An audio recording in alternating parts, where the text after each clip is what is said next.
हमारे साथ हैं डॉक्टर लोकेश सिंह शेखावत जी, जो कि आरएमएल हॉस्पिटल में साइकेट्रिस्ट हैं, से बातचीत करेंगे। सर, अभी गाज़ियाबाद की घटना जो आपने सुनी होगी, तो गेमिंग की जो लत होती है, पहली बात तो वो ऑनलाइन गेम जो है किस तरह से बच्चों के मानसिक स्वास्थ्य को प्रभावित करते हैं, अगर उसकी बात करें। देखिए ऑनलाइन गेम्स जो है ना इस तरह से बनाए जाते हैं आजकल कि जो ज़्यादा से ज़्यादा बच्चों को एंगेज कर सकें। मतलब उनके लिए एडिक्शन उनके इंटेंशन से बनाए जाते हैं, क्योंकि उसमें एक तो रिवॉर्ड्स होते हैं, जैसे कि कुछ कॉइन्स, कुछ डायमंड्स या कुछ ना कुछ ऐसा, और फिर उससे कुछ परचेज़ करना। दूसरा, उसमें क्यूरोसिटी जो होता है वो होती है, बच्चों में क्यूरोसिटी होती है और उसमें वो क्यूरियस बनाते भी हैं, अंदर उसमें इस तरह का चीज़ होती है। तीसरा, उसमें थ्रिल्स होते हैं, रोमांच होता है, बच्चों को रोमांच बहुत पसंद होता है। तो ये बच्चे जो हैं, जो जो ऑनलाइन गेम्स हैं, वो इस तरह से बनाए जाते हैं कि बच्चे धीरे धीरे धीरे, क्योंकि बच्चों का ब्रेन जो है वो डेवलपिंग ब्रेन है, और डेवलपिंग ब्रेन में अगर ये चीज़ होती है तो उसको वो धीरे धीरे धीरे उनके कंपल्सिव सर्किट्स बन जाते हैं। न्यूरोबायोलॉजिकली हम कहते हैं कि जब वो लगातार देखते रहते हैं तो ब्रेन में कुछ ऐसे चेंजेस आते हैं, ब्रेन डेवलप हो रहा है, वो डेवलप ही इस तरह से हो रहा है कि उसमें कंपल्शंस हो जाते हैं, तो गेम को उनको देखने की या गेम की आदत पड़ने की संभावना बढ़ जाती है। तो ऐसे बच्चे स्पेशली जो लंबे टाइम तक स्क्रीन देखते हैं, जिसमें कि कहते हैं 1 घंटे से ज़्यादा एडवाइजेबल नहीं है बच्चों को देखना, तो इस वजह से ये जो है वो एक एडिक्शन की घंटे संभावना। टोटल 1 घंटा या 1 घंटा लगातार की बात करें तो? 1 घंटा टोटल उनको कहा गया है, 1 घंटे से ज़्यादा स्क्रीन टाइम नहीं होना चाहिए बच्चों के लिए। अच्छा, आजकल क्या हो गया है कि पढ़ाई भी बच्चे मोबाइल पर करते हैं, इसीलिए चूँकि ज़्यादा मोबाइल क्योंकि उनके हाथ में रहता है, तो घर वालों को भी नहीं पता होता कि बच्चा क्या कर रहा है मोबाइल में। हाँ, बेसिकली जब से कोविड आया है, कोविड के टाइम से जो है वो ऑनलाइन टीचिंग जो है स्टार्ट हो गया है। ऑनलाइन क्लासेस की वजह से बच्चे जो है, बच्चों का जो जो एक्सेसिबिलिटी और अवेलेबिलिटी जो है बच्चों के लिए फ़ोन की, वो बढ़ गई है। और क्योंकि उस टाइम पे लोगों को डिवाइसेस एक्स्ट्रा खरीदने भी पड़े, और बच्चों को उसकी आदत भी पड़ गई है कि कुछ भी चीज़ आजकल होमवर्क आता है तो ऑनलाइन आता है। उसकी वजह से अवेलेबिलिटी और एक्सेसिबिलिटी बढ़ने से एडिक्शन की पॉसिबिलिटी बढ़ गई है। ये कहा जाता है जैसे वो शराब हो, चाहे अफ़ीम हो, कोई भी नशा हो, उस नशे की अवेलेबिलिटी और एक्सेसिबिलिटी जितनी ज़्यादा होगी, उतने ज़्यादा उस पॉपुलेशन में उसकी आदत होने की संभावना बढ़ जाती है। अब बच्चों के लिए भी ये अवेलेबिलिटी, एक्सेसिबिलिटी डिवाइसेस के लिए बढ़ गई है जब से कोविड आया है, ऑनलाइन क्लासेस की वजह से, इसलिए अब उनमें आदत पड़ने की संभावना भी बढ़ गई है। आपके पास कुछ ऐसे मरीज आते हैं जो कहें कि मोबाइल की लत की वजह से उनको समस्याएं हो रही हों, मानसिक स्वास्थ्य उनका प्रभावित हो रहा हो?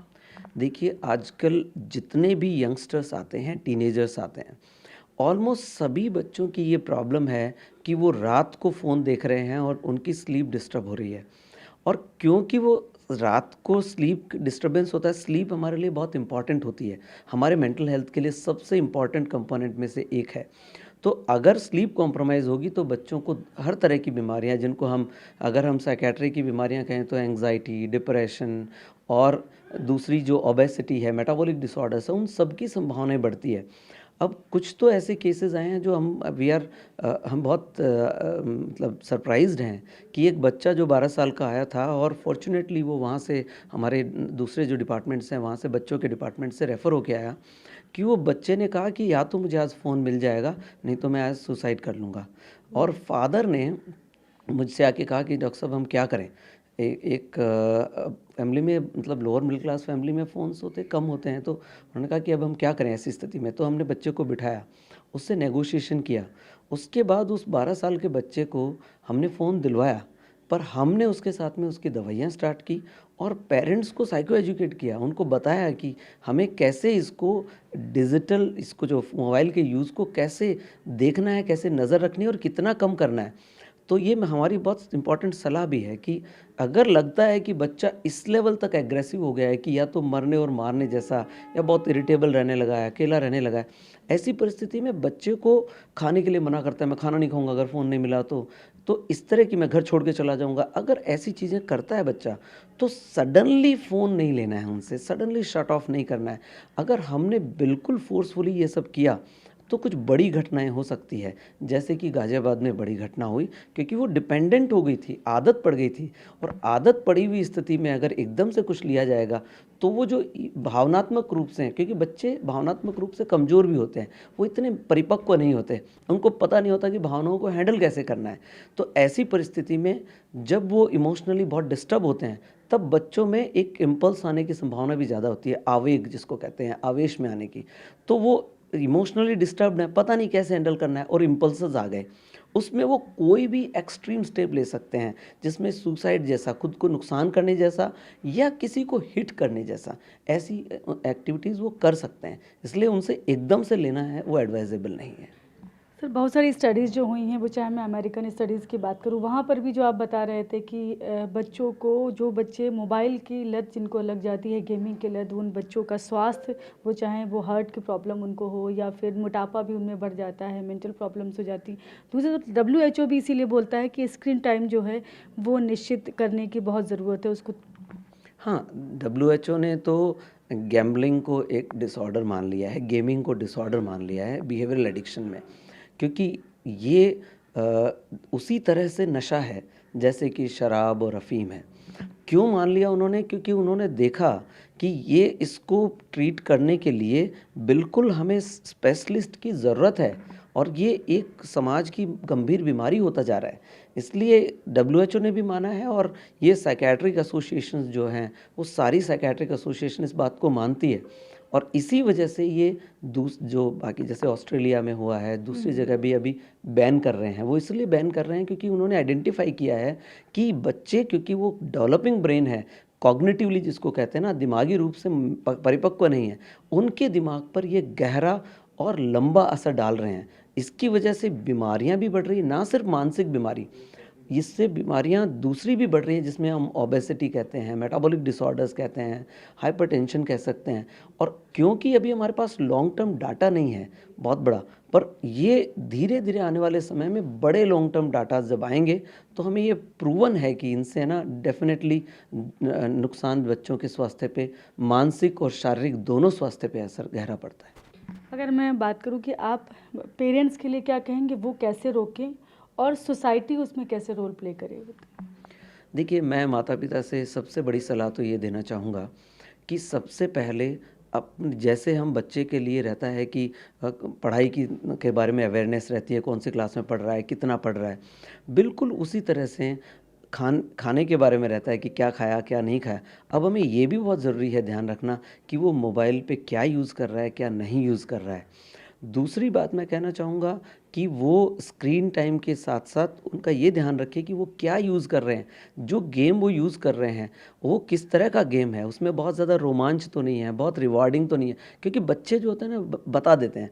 अगर उनसे कम्युनिकेशन बना के रखना है, बच्चों से भावनात्मक जुड़ाव रखना बेहद ज़रूरी है और बच्चों से संवाद बनाना, कम्युनिकेट करना बेहद ज़रूरी है। उनसे पूछते रहना, आज तुमने क्या किया? क्या वो अच्छा, वो तुम क्या देख रहे थे उसमें? मैंने ये देखा। फिर उनसे पूछा कि इस गेम में क्या होता है? तो वो अपने आप बताएगा। उससे ये भी पता चलेगा कि वो बच्चे के दिमाग में वो गेम कितना घूम रहा है। पता चले कि स्कूल में भी बच्चे के दिमाग में गेम घूम रहा है। अगर स्कूल में भी बच्चे के दिमाग में गेम घूम रहा है, अगर टीचर कहता है कि आजकल खोया-खोया रहता है और हमेशा दूसरे बच्चों से भी, दोस्त भी कहते हैं कि आजकल सिर्फ गेम की बातें करता है, इसका मतलब है कि वो आदत उसको पड़ रही है। अगर बच्चे को कहा जाए कि बच्चा फ़ोन छोड़ दीजिए, पर वो फ़ोन नहीं छोड़ता है, और अगर आपने ज़बरदस्ती अनसुनी कर देता है और जब आप ज़बरदस्ती करते हैं तो रोने लगता है या फिर गुस्सा करता है या फिर धमकियाँ देता है कि मैं खाना नहीं खाऊँगा, चिड़चिड़ा हो जाता है, एग्रेसिव हो जाता है, ये इंडिकेट करता है कि अब उसको फ़ोन की आदत पड़ गई है। अगर वो कभी चोरी छुपे फ़ोन देखने की कोशिश करता है, जैसे माँ-बाप सो गए हैं, रात को पता चला फ़ोन गायब हो गया और फ़ोन रात भर बच्चा देख रहा था, इसका मतलब उसको आदत पड़ गई है। अंडर रिपोर्ट करता है कि सपोज़रली उससे पूछा कि भई कितने घंटे यूज़ किया? उसने कहा मैंने तो आधा घंटा यूज़ किया होगा। बाकी लोगों ने घर में बताया कि तू 3 घंटे यूज़ कर रहा था। इसका मतलब है कि उसको आदत पड़ गई है।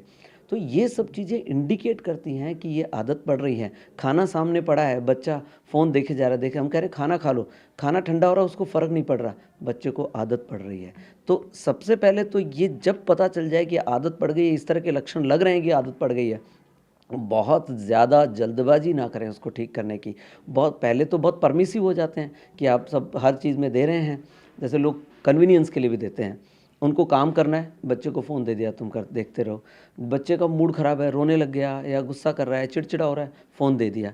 तो बच्चे को ये लगने लगता है कि ये जो फ़ोन है, ये देखने से मेरा मूड ठीक हो सकता है। इससे माँ-बाप जब बिज़ी हों, अपने आप को हैंडल करने का बेस्ट तरीका है। उससे बच्चे को ज़्यादा आदत पड़ने का डर होता है, वही बच्चे फिर आदत पड़ जाती है। तो पहले तो हमने परमिसिव पेरेंटिंग की, कन्वीनियंस के लिए दे दिया, फिर एकदम से छीन लिया, वो काफ़ी खतरनाक हो सकता है।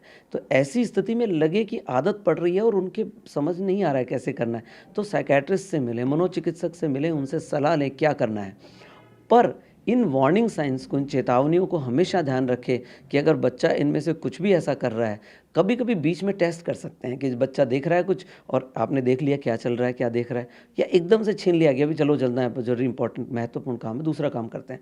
उस टाइम बच्चे का रिएक्शन बहुत इंपॉर्टेंट है। वो भावनात्मक जो रिएक्शन है उसका, वो प्रतिक्रिया हमें ये बता देगी कि बच्चा किस तरफ जा रहा है।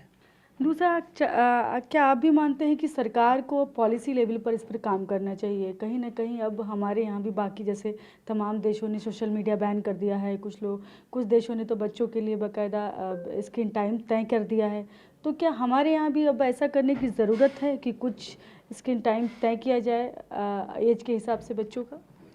देखिए जहाँ तक पॉलिसी की बात है, ये हमारा पर एस्पेक्ट नहीं है, बट ये बात तय है, गवर्नमेंट कर भी रही है। नशा मुक्ति वाले जितने लोग हैं उनको अब बिहेवियर एडिक्शन की तरफ जोड़ रहे हैं, क्योंकि हम लोग भी बहुत अवेयर हो गए हैं, और ताकि जो बच्चों को इसकी आदत ना पड़े। हाँ, इसको हमें मास लेवल पे, एक ये सामाजिक समस्या है और हमें परिवार से लेकर, समाज से लेकर और सब लोगों को मिल-जुल कर इसका हल निकालना होगा।